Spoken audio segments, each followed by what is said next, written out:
Shalom, bien-aimés. Bienvenue sur cette plateforme, le réveil des héroïnes. Que la grâce et la faveur de l'Éternel te localisent là où tu es. Que le Saint-Esprit te fasse du bien. Étant un ministère de restauration et de restitution de la femme et de la jeune fille, permets-moi de proclamer sur ta vie la restauration et la restitution au nom de Jésus. Nous poursuivons notre thème sur le sommeil spirituel. Cela fait maintenant 3 semaines que nous partageons autour de ce thème et j'espère que tu n'as pas manqué un seul message. Bien-aimés, la semaine passée, nous avons partagé sur le sommeil spirituel, comment y faire face par la discipline. Et cette semaine, nous allons partager toujours sur ce thème. Nous avons touché la discipline par le jeûne. Nous avons partagé un point de la discipline. Ce n'est pas toute la discipline, mais c'est un point par la discipline. Le jeûne accompagné de prière. Nous avons dit que quand tu jeûnes et que tu pries, tu disciplines ta chair. C'est-à-dire ta chair qui a tendance à vivre, à ressentir, à exprimer des désirs qui te poussent vers la mort spirituelle, vers le sommeil spirituel, va commencer à se taire et laisser place à l'esprit. Par la discipline du jeûne, tu peux réussir à vaincre ta chair.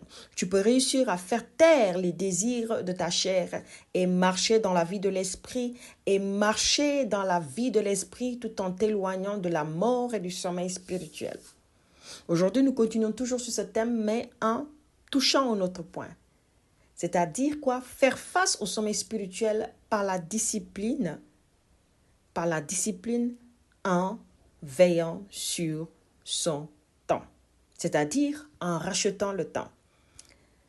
Vaincre le sommeil spirituel par la discipline en rachetant le temps. La parole de Dieu va nous dire dans Éphésiens 5, 16, « Rachetez le temps car les jours sont mauvais ». Et cette même parole va nous dire encore dans Colossiens 4, 5, « Conduisez-vous avec sagesse envers ceux du dehors et rachetez le temps ». Vaincre le sommeil spirituel par la discipline en rachetant le temps. C'est quoi racheter le temps? Faire un rachat, c'est-à-dire acheter quelque chose qui appartenait à un autre ou bien qui était destiné à quelqu'un d'autre ou bien à autre chose.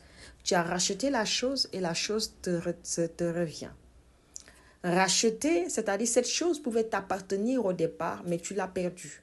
Maintenant, tu viens payer un prix pour récupérer la chose. Comme aussi, tu peux racheter quelque chose qui appartient à quelqu'un d'autre et que tu l'as racheté pour que ça te appartienne à toi. Maintenant, tu en es le propriétaire exclusif. Donc, racheter le temps veut dire que tu es devenu maintenant quelqu'un qui a pris conscience de l'importance du temps et qui sait gérer son temps et à qui ton temps t'est soumis. Non pas que tu es soumis au temps. Il y a un problème maintenant dans le corps du Christ. Les gens sont là le matin et attendent de subir des choses, attendent de subir des situations, attendent de subir des circonstances. Mais les gens ne se préparent pas au préalable pour faire face à cela. C'est-à-dire le Seigneur notre Dieu est le maître du temps.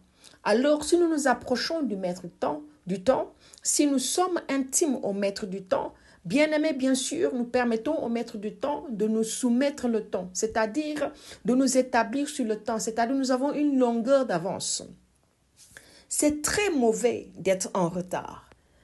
Quand même tu pars au travail ou bien tu as un entretien ou bien tu as quelque chose d'important à faire, que tu arrives en retard, tu trouves que la chose a déjà commencé, tu as perdu quelque chose que tu ne peux pas rattraper.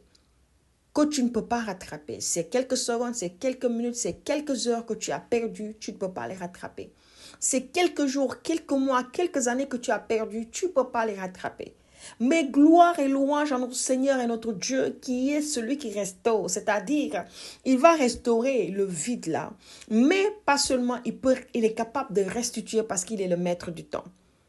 Mais Dieu voudrait nous éviter toutes ces choses, c'est-à-dire tout ce long chemin. Il voudrait que seulement toi, avant que toi et moi arrivions à un niveau où on est en train de courir de gauche à droite pour récupérer quelque chose qu'on a perdu parce qu'on n'a pas su bien gérer notre temps, le Seigneur nous donne la direction et nous donne le conseil, nous donne vraiment la suggestion ou bien même nous donne l'ordre, le commandement. Toutes ces choses, prends comme tu veux. Parce que suggestion, commandement, c'est deux choses différentes. Mais en même temps que Dieu te dit, il faut racheter le temps, c'est un conseil qui te donne, qui est une suggestion, qui est une proposition, mais aussi c'est un commandement qui te donne parce qu'il sait que cela est vital pour toi. Écoute bien ceci. Nous avons le devoir et le droit. Quand nous avons le droit, c'est-à-dire, ça dépend de nous si nous voulons le faire ou pas. Voilà. Là, Dieu te suggère, là, Dieu t'oriente, te conseille de le faire. C'est ton droit, tu peux le faire, tu peux l'utiliser, tu peux t'accaparer de ça, tu peux voilà, faire ce que tu veux avec ça, c'est ton droit. Mais tout en respectant les normes.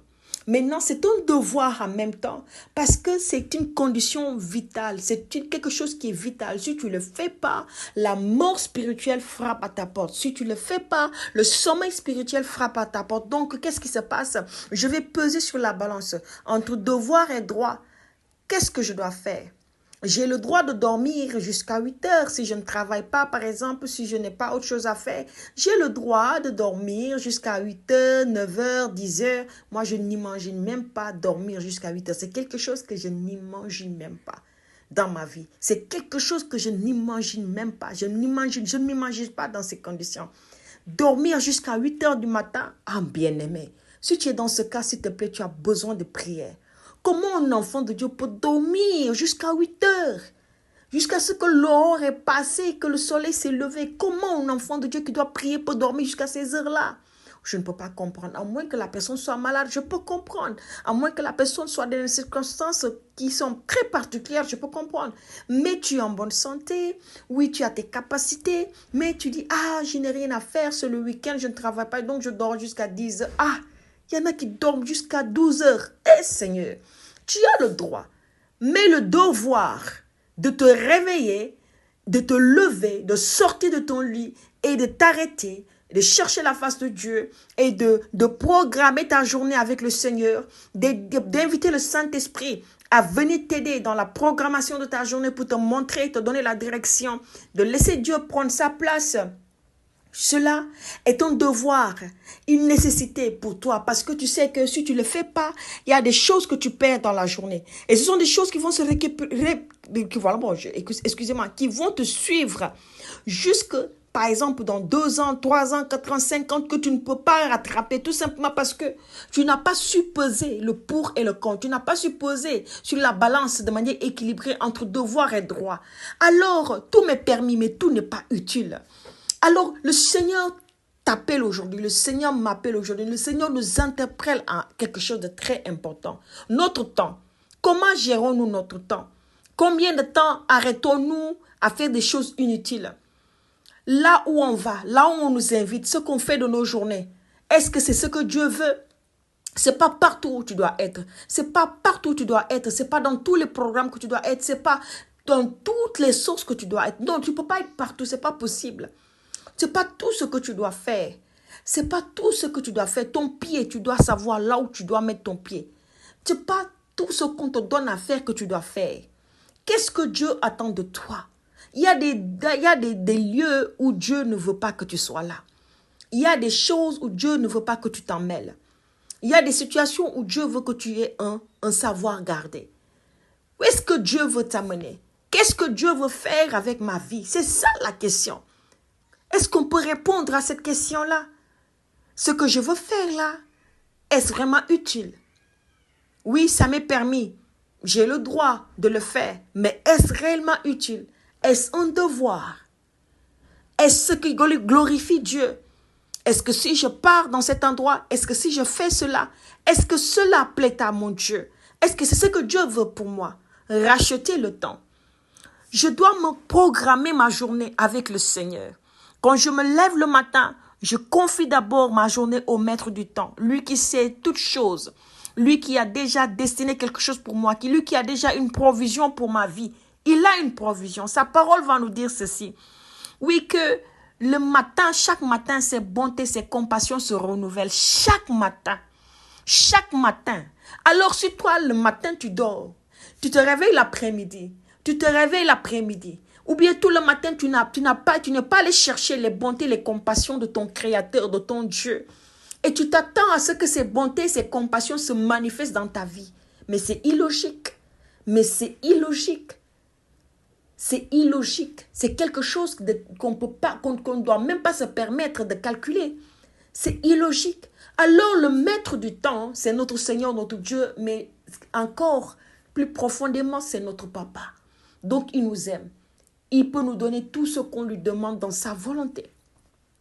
Alors, si on se lève tôt le matin, on doit d'abord l'inviter lui pour qu'il prenne possession de notre vie, pour qu'il règne en souverain et que notre temps lui soit soumis et que lui nous donne de dominer sur cela. Lui qui nous donne de gagner, oui, de gagner en avance. C'est-à-dire, là où quelqu'un va courir jusqu'à fatiguer pour arriver, nous, on a marché au timing de Dieu, oui, avec aisance, sans se fatiguer, on est arrivé au temps de Dieu, tout simplement parce que on a fait les choses, oui, au temps de Dieu.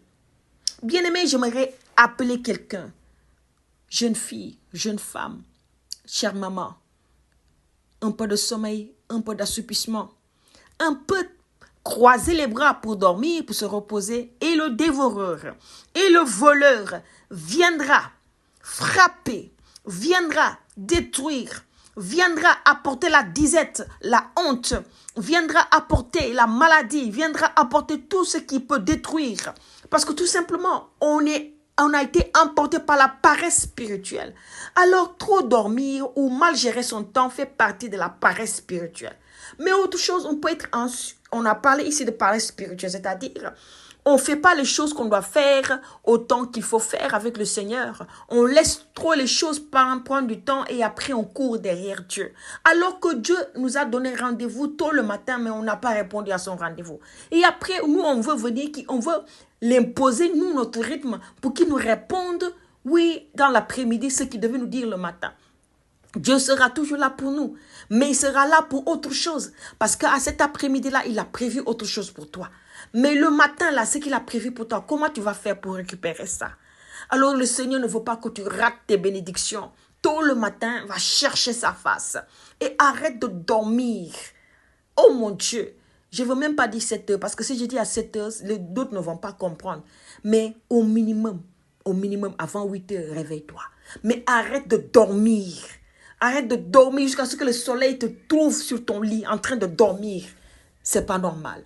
Autre chose, c'est être ce qu'on appelle être quelqu'un qui est dans l'activisme. Tu es super actif. Tu es quelqu'un qui est super actif. C'est-à-dire, tu es tout le temps dans tel programme, mais tu ne t'arrêtes pas pour voir qu'est-ce que Dieu veut pour ma vie. Être super actif, mais pas dans le plan de Dieu. C'est-à-dire, tout ton temps, tu le prends pour investir quelque part d'autre qui n'est pas la volonté de Dieu. C'est pas partout on doit être, comme je l'ai dit au début. C'est pas tout ce qu'on doit faire. Non. Il y a des choses même. Toi-même, on te le montre. Ça peut paraître beau, ça peut paraître bien, ça peut paraître enviable, ça peut paraître, si c'était moi, j'aimerais être ici. Mais c'est pas ta place. Est-ce que c'est ce que Dieu veut pour toi? Parce que le temps que tu es là-bas, tu es en train de perdre quelque chose d'autre ailleurs. Ou bien le temps que tu es là-bas, tu donnes au diable le moyen de semer dans ta vie quelque chose qui n'est pas bien. Et Dieu veut semer une bonne semence dans ta vie. Mais si le diable vient semer le mal, il faut d'abord une délivrance pour que ce mal sorte et que la semence de Dieu puisse prendre sa place. Donc ça te fait perdre du temps. Le temps d'avoir la délivrance, le temps d'avoir la restauration, le temps d'avoir la restitution. C'est du temps qu'on perd. Écoute bien ceci. Bien-aimé, le Seigneur aujourd'hui est en train de nous parler, de nous interpeller. Le Seigneur aujourd'hui est en train de parler à quelqu'un. Le Seigneur aujourd'hui est en train d'interpeller quelqu'un. Arrête de trop dormir. Sors de la paresse spirituelle. Tu ne peux pas trop dormir le matin. Quand tu manges à midi, c'est dormir la sieste. Le soir, c'est regarder les télés. Jusqu'à après, tu ne peux pas prier. Tu peux regarder des choses, tu peux écouter des choses, mais sois équilibré. Tu peux dormir, te reposer, c'est important, mais sois équilibré. Alors, pourquoi ne pas chercher la face de Dieu aux heures qui conviennent? Pourquoi dormir jusqu'après 7 heures? Pourquoi dormir jusqu'à 8 heures te trouves sur le matelas? C'est pas normal. Pourquoi vouloir être dans toutes les sauces, dans toutes les activités, dans tous les programmes? C'est pas possible. Tu ne peux pas être partout. Non, ce n'est pas possible. Alors cible ce qui est important pour ta vie. Cible ce que Dieu veut faire avec ta vie. Cible ce qui est bon pour toi et fais-le. Fais-le et fais-le bien. C'est ça qui te rend efficace. Alors pour vaincre le sommeil spirituel, en rachetant le temps, par la discipline en rachetant le temps, il faut qu'on s'exerce à s'efforcer, à se lever tôt, à s'efforcer, à prier, même quand ça fait mal, durant la journée, à s'efforcer à prier avant de nous coucher, à s'efforcer à avoir, d'être quelqu'un d'assidu dans sa prière. Il faut qu'on s'efforce à être quelqu'un qui va se garder de la convoitise, de ce qu'on appelle être partout. Non, tu n'es pas ça. Dieu, tu n'es pas appelé à ça. Donc, ne réponds pas à cette image, à cette ressemblance. Dieu te veut comme il a prévu pour ta vie. Dieu veut que tu sois quelqu'un de sobre, de simple, mais quelqu'un d'efficace, quelqu'un de ponctuel, quelqu'un qui connaît l'importance du temps et quelqu'un qui sait racheter le temps. Oui, tu sais que ça là, cette journée, je vais racheter le temps de cette journée.